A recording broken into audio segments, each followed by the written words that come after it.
বছরের প্রথম ইলিশ ঘরে আসতেই বানিয়ে ফেললাম ইলিশের তেল ঝাল। আর তারই রেসিপি আজকে আমি তোমাদের সাথে শেয়ার করব।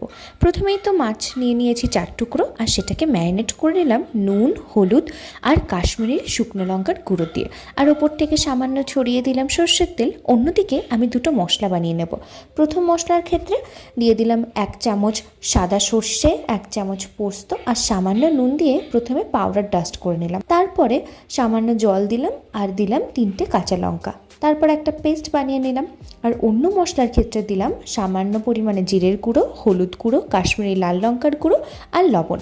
প্রথমে সর্ষের তেল গরম করে তার মধ্যে কালো জিরে ফোড়ন দিয়ে গুঁড়ো মশলার পেস্টটা দিয়ে জিরের কাঁচা গন্ধ চলে যেতেই পোস্তর পেস্টটা দিয়ে দিলাম আর দিলাম সামান্য পরিমাণে জল।